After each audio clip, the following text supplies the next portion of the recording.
la CEDEAO puisse retrouver la confiance de son peuple. Bon, eux, ils sont pas là. Donc là, on va... Monsieur Joël, en attendant, je peux répondre rapidement à ceci. Je voudrais dire un truc, c'est très important, hein.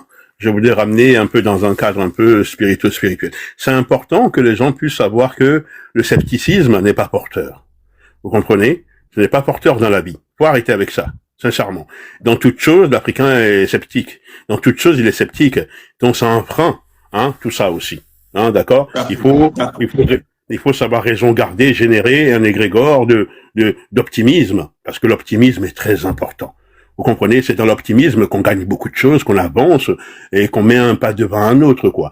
Et alors, nous, on a quand même cette mentalité-là. C'est ça que vous décriez tout à l'heure, je vous écoutais, hein, avec les histoires dont on nous a trop chicoté, la rumination, la procrastination, le passé est une référence, c'est pas une résidence secondaire, comme j'ai l'habitude de le dire. Donc, il faut arrêter avec tout ça, il faut être optimiste, hein, dans toute chose. Ayez toujours à cœur ce côté optimiste, comme le fait Monsieur Joël. Hein. À mon avis, si vous ouvrez vos panels, pas parce que vous êtes sceptique, c'est parce que vous avez cet optimisme à cœur que vous nous partagez. C'est ça qui fait que moi je viens chez vous, hein, par exemple. Hein. Si j'aurais senti du pessimisme sur vos panels, en général, quand il y a du pessimisme, je ne mets pas mon pied là-bas. Moi, je continue ma route parce que ça m'intéresse pas du tout. Donc, mon cher monsieur, c'est important que les gens puissent comprendre, nous, les intervenants ici, y compris les gens qui sont en bas, d'avoir toujours à cœur ce côté optimiste, c'est ça, quoi. Si vous n'avez pas foi à l'avenir, vous n'avez pas cette conviction que l'avenir sera meilleur, à quoi ça sert finalement alors? Donc vous restez sur place dans vos histoires, et puis on parle pour parler, ça ne sert à rien. Donc, moi je suis parti du principe que Monsieur Excellence Jacques-Carl de Maïfaille fera des choses et les choses seront positives à l'endroit de la sous-région. Parce que chaque sous-région cherche à harmoniser ses valeurs. Il y a la CEMAC qui font leur truc là-bas. Il y a plusieurs institutions en Afrique. Hein. Donc les gens cherchent à harmoniser leurs valeurs. Hein. Et les valeurs ici, c'est ce que demandent. Parce que les peuples aujourd'hui poussent beaucoup. Avant, si vous avez bien remarqué, les peuples africains, ou du moins les peuples de la CEDEAO, étaient taiseux. Les gens se taisaient. Les gens disaient pas grand-chose. Mais le temps a changé, tonton. Les temps ont changé, monsieur Joël. Aujourd'hui, je vous dis, tout le monde a un Android dans la main.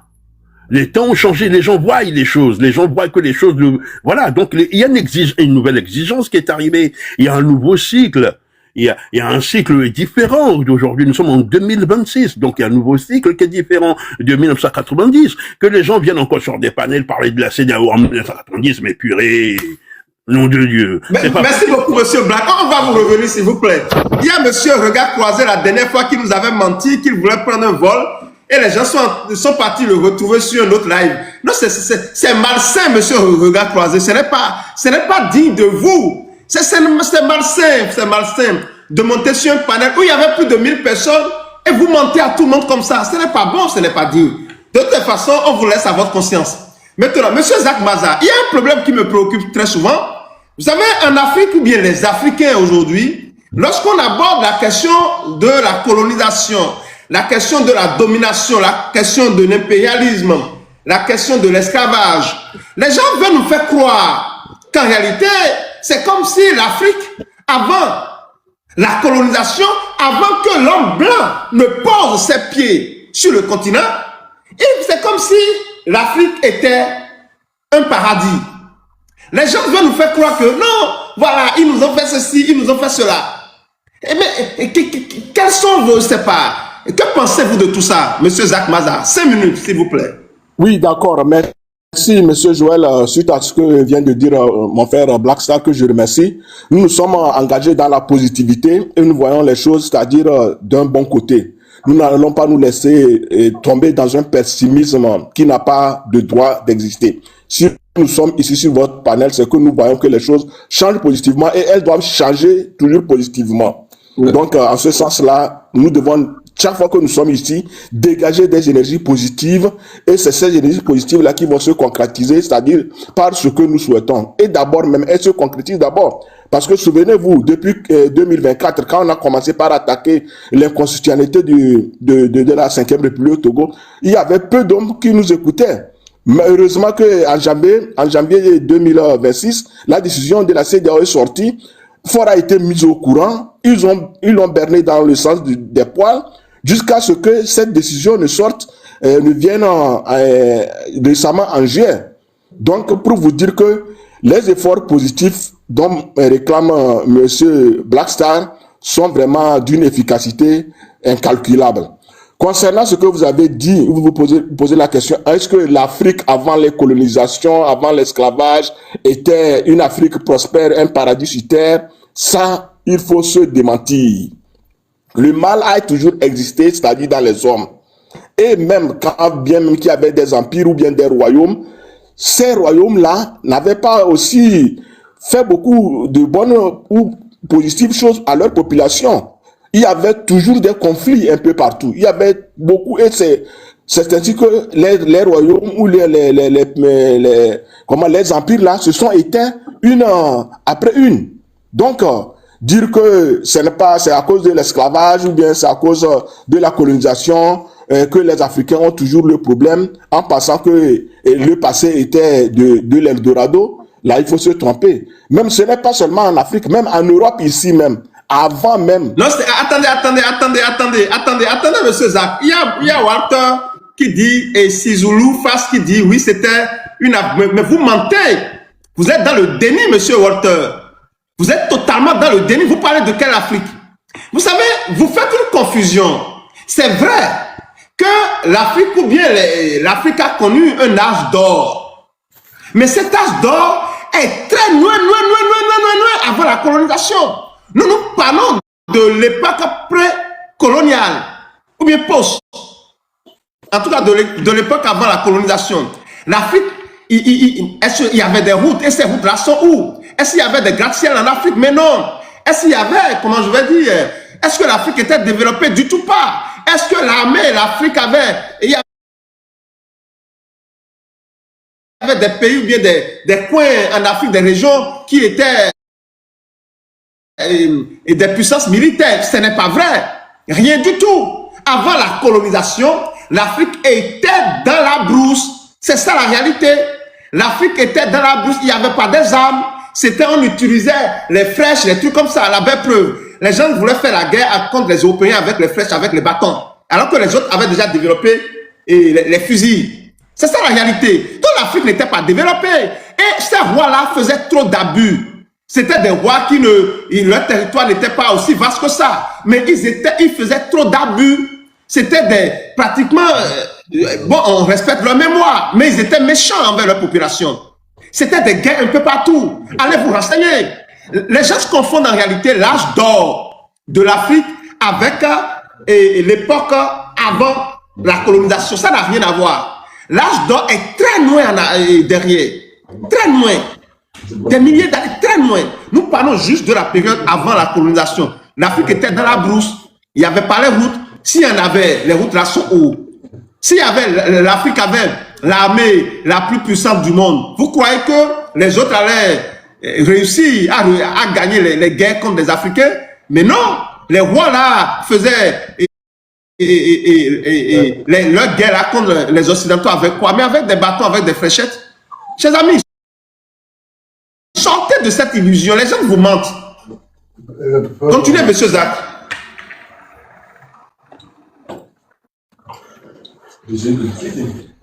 Non. Mais monsieur Walter, si vous êtes garçon, il suffit simplement de monter, vous faites votre demande, je vais vous monter, vous ouvrez votre caméra et vous allez nous raconter votre histoire. C'est tout. L'histoire que vous connaissez d'Afrique. Vous faites partie de ces gens-là, vous aviez échoué en Europe, en Occident, un peu partout, et vous croyez que les autres sont les problèmes. C'est à cause d'eux que vous n'aviez pas réussi. Vous êtes là dans le mensonge, dans la manipulation. Vous parlez de quelle Afrique? Vous parlez de quelle Afrique? C'est comme si vous dites aujourd'hui que, regardez les États-Unis aujourd'hui, regardez la Chine. Maintenant, vous croyez qu'aujourd'hui, les Africains, l'Afrique ensemble, peut aller coloniser la Chine? Vous croyez que l'Afrique peut aller coloniser les États-Unis aujourd'hui? Mais ce n'est pas possible, puisque leur armée est supérieure. Si l'armée des Africains avant la colonisation était supérieure, vous croyez qu'on allait les coloniser? Mais vous êtes malade. Vous avez besoin de soins, cher ami. Continuez, monsieur Zach.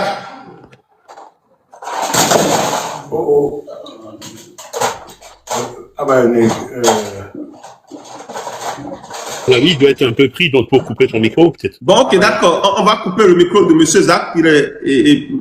Allez-y, monsieur Black Costa. Remplacez monsieur Zach.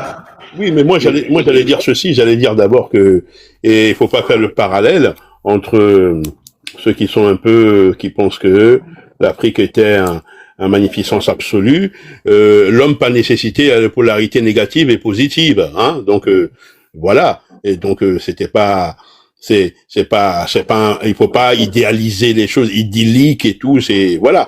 Mais les Africains vivaient un peu en autarcie quand même, puisque l'Afrique n'a pas eu nécessité d'aller coloniser les autres de gauche à droite pour la simple bonne raison qu'il y a tout sur place. Non, ce n'est pas la nécessité. Ah non, je suis pas d'accord avec vous, monsieur Black. Il faut pas, s'il vous plaît, attendez. Il faut pas manipuler l'histoire. Ce n'est pas une question de vivre en autarcie. Je parle bien, je ne parle pas de l'âge d'or. J'ai bien dit que je ne refuse pas que l'Afrique a connu un âge d'or qui n'a rien à voir avec la période avant ou bien l'époque avant la colonisation. Les Africains confondent l'âge d'or de ce continent, de l'Afrique ou bien des Noirs, si on peut le dire, bien de l'Afrique, avec la période avant la colonisation. L'âge d'or est très loin en arrière. Avant la colonisation, l'Afrique était une brousse. Il n'y avait rien du tout. Il n'y avait aucun développement. Les gens ne mangeaient pas à leur faim. Il y avait des maladies qui n'avaient pas de remède, qui ne trouvaient pas de remède. C'est ça la réalité. Ne confondez pas tout ceci avec l'âge d'or de l'Afrique. Ça n'a rien à voir. Avant la colonisation, le Bénin était quoi? Le Togo était quoi? Le Ghana était quoi? Le Nigeria était quoi? D'abord, ces pays-là n'existaient même pas. Il y avait de petits royaumes qui se faisaient des guerres. C'est ça la réalité. Personne ne peut détourner l'histoire. Donc, s'il vous plaît, nous devons faire la part des choses entre l'âge d'or de ce continent et la période avant la colonisation. Prenez le cas, juste le cas de l'Afrique du Sud, du roi Tiaka Zulu. Tiaka Zulu fait partie de ces rois emblématiques ou bien de ces rois puissants de ce continent. Mais il utilisait quoi pour faire ses guerres? Mais c'était des flèches, c'était des bateaux. L'Afrique avant la colonisation n'avait pas une armée puissante, on n'avait pas des routes, on n'avait pas de gratte-ciel, on ne mangeait pas, il n'y avait pas, comment je vais dire, l'autosuffisance alimentaire. Ce n'est pas vrai tout ça. Avant la colonisation, l'Afrique était dans la pauvreté extrême. Et les rois se faisaient des guerres, ils abusaient de leur peuple. C'est ça la réalité. C'est différent, je le dis bien, c'est différent de l'âge d'or de ce continent. Et toutes les civilisations, mais toutes les races d'une manière ou d'une autre ont connu des races d'or. C'est-à-dire des âges d'or, des moments où voilà, tout était rose d'une manière ou d'une autre. Donc moi je parle de la colonisation, de l'époque avant, juste avant la colonisation, avant que l'homme blanc ne pose ses pieds sur le continent. Il faut que nous puissions faire la part des choses pour mieux faire nos analyses. Allez-y, monsieur Black. Mais, monsieur Joël, si vous me laissez pas terminer, vous n'allez pas comprendre mon développement. Hein? Permettez-moi de... Oui, justement, mais je voudrais que dans votre développement, je vous demande, il faudrait faire la part des choses entre l'âge d'or et la période avant la colonisation. Rassurez-vous. J'ai des trucs là ici et puis je peux vous les lire. Allez-y. Rassurez-vous, je ne suis pas démagogue, mon cher monsieur. Hein? Okay. Et donc, et je voudrais terminer mes propos. Donc, il n'y a pas de parallèle entre comment s'appelle le fait que la polarité négative qui se trouve dans l'homme et donc pas nécessité, quelle qu'en soit les couleurs, il y a des gens méchants et des gens mauvais. Il n'y a pas de parallèle avec le crime contre l'humanité. Il est reconnu par toutes les nations que l'esclavage est un crime contre l'humanité. Ce que j'ai voulu dire, c'est que bien avant, vous dites, excusez-moi, je ne pense pas qu'on vient ramasser des gens faméliques et en train de mourir à moitié pour aller bosser. Hein. C'est parce qu'ils sont venus chercher la force ouvrière, une force de travail. Donc, les gens étaient en bonne santé, très puissants, et voilà pourquoi ils sont venus les chercher. Sinon, je ne vois pas la nécessité d'embarquer des gens qui sont faméliques, maigrichons, et qui n'ont rien à bouffer et pour aller bosser. Je pense que ça, c'est pas, en tout cas économiquement, c'est pas viable. Et donc, il faut, permettez-moi. Non, attendez pas à ce que vous venez de dire. Attendez. Vous savez, lorsqu'on dit, c'est comme si vous venez, vous allez au Togo. Le monsieur dit, d'après M. Blackstar, c'est comme tous les Africains mangeaient à leur faim, c'est pour ça que on avait trouvé des gens robustes parmi eux pour pouvoir aller faire l'esclavage. Ce n'est pas vrai. C'est comme, c'est-à-dire, tout le monde ne mangeait pas à sa faim. Il y avait des gens qui cultivaient et qui mangeaient, mais il y avait d'autres qui n'avaient pas des trucs là, et ceux-là n'étaient pas choisis. On faisait des tris. La belle preuve, même sur les marchés de l'esclavage, ce n'est pas tous les Africains qui sont achetés, mais tous les esclaves qui sont achetés. Moi, je vous dis, l'esclavage est un crime, c'est vrai. Mais il faudrait pas, les Africains doivent comprendre que l'Afrique n'était pas une terre développée, un pays développé, mieux un endroit développé, un paradis, et le colonisateur est venu tout détruire. Ce n'est pas vrai. C'est tout ce que je dis. Donc, lorsque les gens venaient, par exemple, au Bénin ou bien au Dahomey dans le temps, on choisit ceux qui sont robustes. Vous voyez, ce n'est pas que tout le monde était robuste, c'était un choix qu'on faisait. Et vous le savez très bien. L'histoire le dit. On faisait des choix sur tout le monde dans le royaume. Ne mangeait pas à sa faim, mais il y avait des gens ceux qui étaient proches des rois ou bien des familles royales, ceux qui cultivaient, les gens, il y avait des gens comme ça. Et ceux qui avaient leur champ qui cultivaient, et c'est ceux-là, ceux qui étaient robustes qu'on allait chercher. Mais ceux qui n'avaient rien, qui étaient des maigrichons, on les laissait tomber ou bien on les tuait simplement. Monsieur Joël, à mon avis, vous mélangez un peu, si je peux me permettre, hein, vous mélangez un peu le matériel. Je mélange. Il faut me dire où est-ce que je mélange. Permettez-moi, hein, allons discuter tranquillement. Et vous faites une mélange entre le matérialisme et le développement. Je vous signale, par exemple, il y a un pays au monde qui s'appelle le Bhoutan. Et le Bhoutan. Et le Bhoutan, l'indice des développements là-bas, c'est le bonheur national, hein. Le PIB, c'est le PIB du bonheur national. Donc, tout dépend de ce que vous êtes en train de dire par rapport au développement. Évidemment, nos aïeux, je pense pas que le développement est un développement de l'ordre du matériel, hein. Je pense que le développement était tourné vers l'humain, je pense. Donc, il y a deux parallèles aussi. Non, ce n'est pas vrai, ce n'est pas vrai du tout. Ce que vous dites est totalement faux. Les rois massacraient leur peuple. Qu'est-ce qu'il y a le développement humain là? Les rois massacraient leur peuple. Vous mélangez tout, monsieur Black. Vous savez que si nous sommes dans la vérité, on va dire, ok, on va se comprendre. Mais vous ne pouvez pas dire que la période avant, si les rois là étaient humains, est-ce que ce ne sont pas ces rois là qui vendaient leurs frères, leur peuple aux autres? Mes chers amis, disons-nous la vérité. C'est sont de faire des trucs comme si l'Afrique était, voilà, une terre de paisible paradis et les autres sont venus tout détruire. Ce n'est pas vrai. Ces rois-là n'étaient pas du tout humains. L'histoire là, même si on cherche parfois à dire oui, bon voilà les rois, ils n'étaient pas des humains. C'était des méchants. Des rois africains en ce moment, ils étaient des méchants. Ils maltraitaient leur peuple. C'est l'histoire, ce n'est pas moi qui est en train de dire le compte. C'est ce qui se passait. Les gens allaient dans les familles. Les familles, juste pour une femme qu'on veut prendre. Le roi avait même bien, on les appelle les Arabi là. Si tu te maries avec une belle femme et que le roi, ou bien je sais pas, l'un des sujets du roi, ceux qui sont proches du roi, veulent prendre ta femme, mais ils vont te dire pour prendre ta femme. C'est ce qui se passait. Allez, je vous dis, moi je dis souvent aux gens, si vous avez la sorcellerie, je parle de la sorcellerie blanche qui vous permet de voyager dans le temps, allez-y vérifier ce qui se passait. Et je crois que c'est à cause de cette méchanceté-là même que la colonisation est arrivée. Les gens abusaient, les rois abusaient de leur sujet. Il n'y avait rien d'humain dans ce que ces gens-là faisaient. Pour faire des sacrifices, on faisait des sacrifices humains. Il y a une, comment on dit, il y a, attendez, il y a une murette ou bien, je sais pas, un mur qui a été construit dans l'ancien Dahomey, je sais pas. Et c'est avec du sang humain. Le mur d'Agokoli au Togo. C'est avec du sang humain. J'espère que vous vous rappelez de l'histoire là. C'est avec du sang humain. C'était au Togo. Que les rois là, ils avaient construit. C'est avec du sang humain de la terre rouge là qu'ils ont fait ce mur là. Vous n'êtes pas au courant? Qu'est-ce qu'il y a humain dans ça? Je vous réponds, s'il vous plaît. Qu'est-ce qu'il y a humain dans ça? Donc c'est pour vous dire que, chers amis, passons, il faudrait que reconnaissons ce qui a été l'histoire. Ne saignons pas de laver l'histoire. L'histoire n'a pas besoin d'être lavée. Le passé n'a pas besoin d'être lavé. Le passé a besoin qu'on le visite, on tire des conclusions pour avancer dans l'avenir. Allez-y, monsieur Black. À l'instant, vous parlez du roi Agakoli, c'est Agakoli. Et le roi Agakoli, vous savez, monsieur, c'est les vainqueurs qui écrivent l'histoire, hein, d'accord? Donc, on a dépossédé de l'Afrique de beaucoup de son histoire. pouvez écrire à sa place.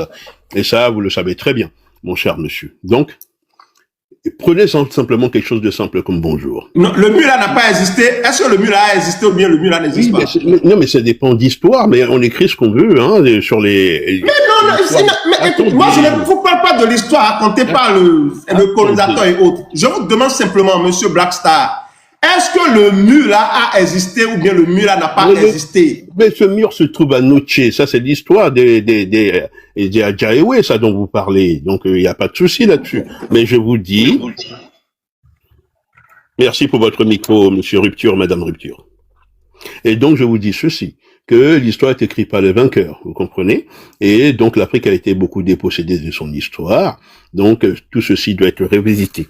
Je vous fais signaler que les artefacts, que le président Patrice Talon a exigé que certaines reviennent dans les musées béninois. Si tous ces artefacts étaient aussi diaboliques que ça, qu'est-ce que ça fout dans les musées? Et donc, il y a beaucoup de choses à redire. Mais qui a parlé d'artefacts diaboliques? Personne n'a parlé de diabolique, non? Permettez-moi de finir, mon cher monsieur. Si vous prenez... Non, mais justement, vous m'excusez, vous faites de l'amalgame, c'est-à-dire... Non. Personne n'a dit que les artefacts sont diaboliques. Lorsque vous faites ça, vous quittez le sujet, au fait. Vous quittez complètement le sujet.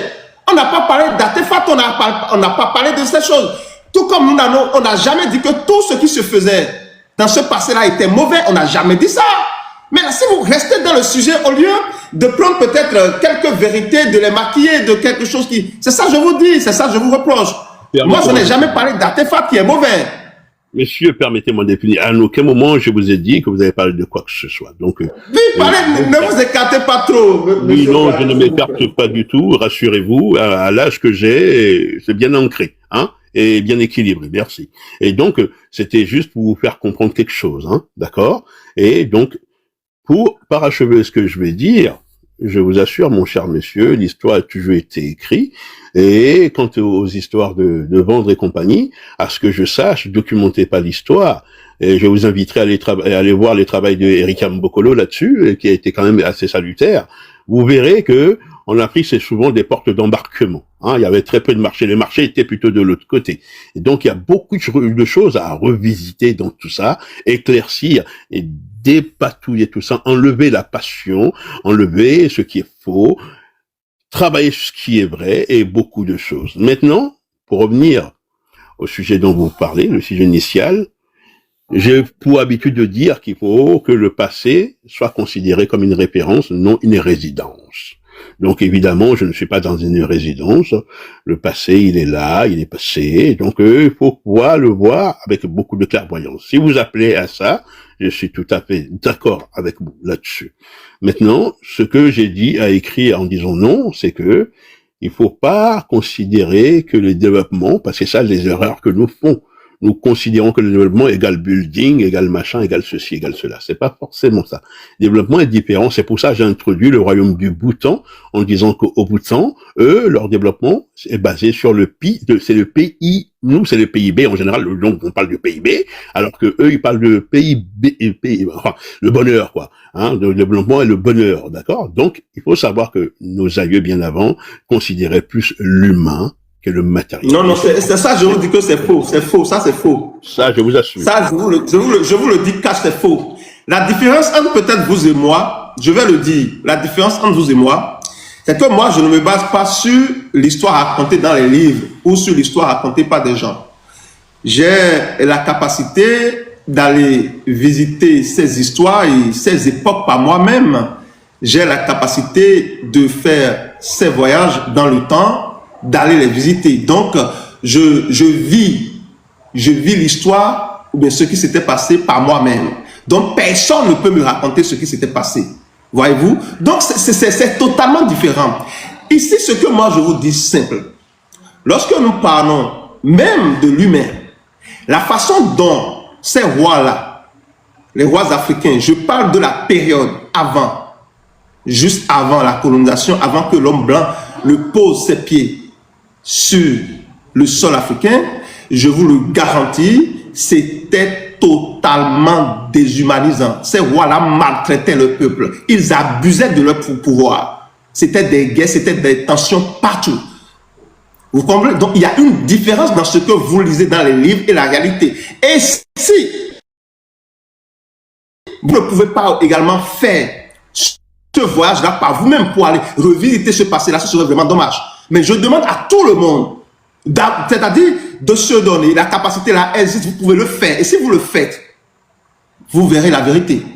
Alors, monsieur Rutu, allez-y pour votre motion.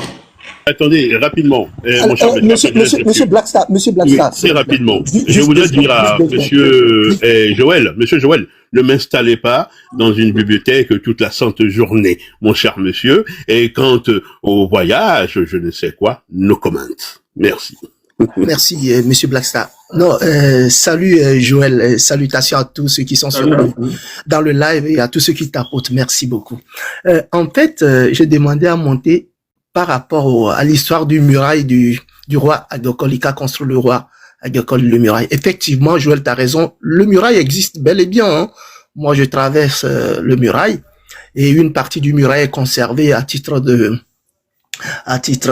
touristique pour montrer aux gens que effectivement cette histoire a existé. Patrimoine national, s'il vous plaît. Patrimoine national, merci Blackstar. Et du coup, en fait, l'histoire d'avoir construit le muraille avec le sang est une fausse histoire racontée en fait. Bon.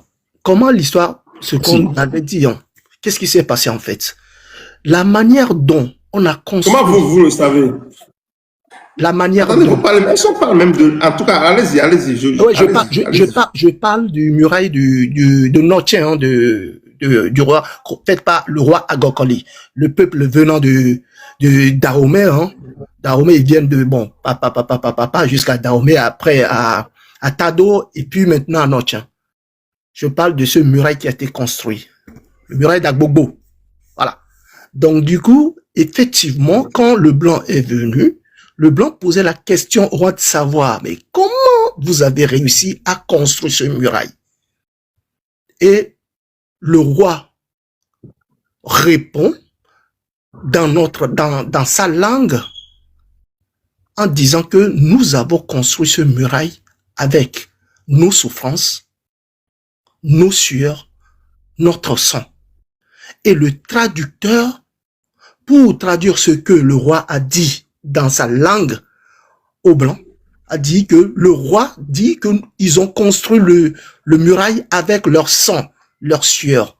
Et maintenant, pour retranscrire maintenant l'histoire dans les livres, on dit que le peuple évé venu pour s'installer à Notien et pour construire le mur, ils ont pétri l'argile, je pense, avec les tessons de bouteilles et que ça coupait les veines du peuple évé pour pétrir l'argile et construire le mur. Et c'est ça qu'on nous a appris à l'école. Or, c'est une histoire archi faux. C'est tout ce que je voulais dire. Attendez, monsieur Rutu, vous savez, oui. Moi, très souvent, quand je dis quelque chose et que on m'apporte une contradiction, si je ne maîtrise pas, je me tais d'abord. Vous savez, quand moi je parlais de ce mur-là, je crois que on ne parlait pas de la même chose. Le mur dont vous parlez, je ne le connais pas. Je ne le connais pas. Ça doit être peut-être au Togo. Moi, je parle et puis je voudrais le dire en même temps à monsieur Black. Je parle du mur là que le roi Guézo a construit au Bénin. Ça, c'est au Bénin. Je ne sais pas si c'est la même chose. Je ne sais pas si c'est la même chose. Non, c'est pas la même chose. C'est pas la même chose. Voilà. Donc, on dit, la légende du mur construit avec du sang humain au Bénin fait référence aux heurtes funéraires sacrées du palais du roi Guézo, souverain de l'ancien royaume du Dahomey, situé à Abomey au 19e siècle, longtemps considéré comme un simple mythe populaire ou une exagération historique. Cette pratique a été scientifiquement confirmée en 2024. Je vais vous dire, il suffit simplement si on se réfère un peu à l'époque des pharaons, où un pharaon meurt et pour pouvoir l'enterrer, on prend des gens qui sont vivants et on les enterre avec le pharaon. Quelqu'un peut faire ça là aujourd'hui? Ça là, c'est humain? C'est humain? Quelqu'un peut faire ça là aujourd'hui? Ce n'est pas que nous ne jugeons pas, nous ne disons pas que c'est bon. C'est que c'est l'époque là. Il n'y a pas que je confirme ce que tu dis, il n'y a pas que les pharaons, les rois de chez nous aussi. Je confirme ce que Merci beaucoup à vous. Ce que je disais au fait, vous savez, ce que je disais, et rupture, c'est que l'histoire des Africains aujourd'hui, il y a beaucoup qui croient que avant la colonisation, l'Afrique était un paradis, ce qui n'est pas vrai. Les rois, ils étaient des méchants, ils abusaient de leur pouvoir. Les rois et leurs enfants, leurs familles, ils abusaient de leur pouvoir. Les êtres humains n'étaient pas considérés comme des humains, mais plutôt comme leurs sujets, leurs objets. Ils peuvent faire tout ce qu'ils veulent parce qu'ils sont des rois. C'est ce qui se passait en Afrique. C'est ce qui se passait. Et l'Afrique n'était pas... Lorsqu'on parle il n'y avait rien du tout. Est-ce qu'il y avait des voitures? Est-ce qu'il y avait des trucs là en Afrique? Mais non. Les gens faisaient du mal. Il y avait la méchanceté, il y avait des abus, il y avait la reine. C'est notre histoire. Il ne faut pas déformer l'histoire. Ce que tu dis, Joël, je te l'accorde, mais tu ne peux pas le résumer uniquement qu'en Afrique. Partout dans le monde, même en Europe. Merci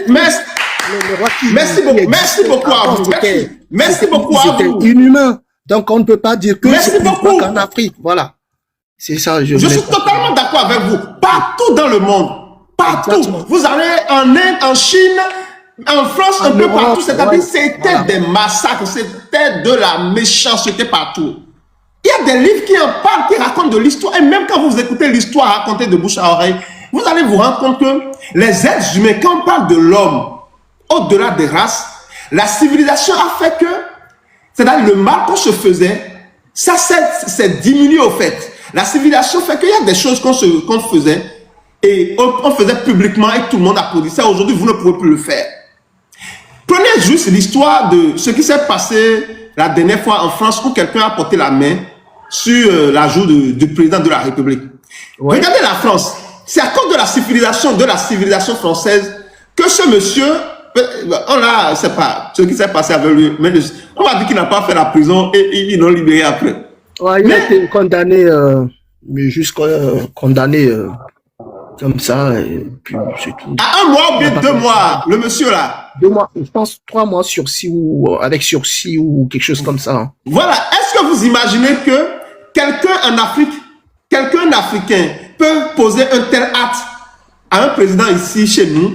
Notre conscience encore là. Il va perdre son bras. Il va perdre son bras. S'il perd son bras là, ce soit le même truc là. Je crois qu'ils vont le dire. Ils vont le dire. C'est pour dire quoi? Vous savez, avant, il faut comprendre que la conscience est en train d'évoluer. Et c'est la conscience qui évolue, ce n'est pas que la conscience des Noirs ou bien la conscience africaine. C'est la conscience de l'humanité qui, au fur et à mesure, évolue. Ce que les gens se faisaient avant publiquement, on ne peut plus le faire. Bien que, même aujourd'hui, il y a des gens qui ont encore la conscience animale. Il y a des êtres humains, des hommes, des femmes qui ont encore la conscience animale, qui font encore des atrocités, des barbaries. Regardez en Côte d'Ivoire, un des jeunes, et 4 ou bien, et puis qui sont juste pour prendre une moto, ils ont déjà un homme qui a quitté sa famille pour faire les trucs là de trucs là, et comment on appelle Nyango là.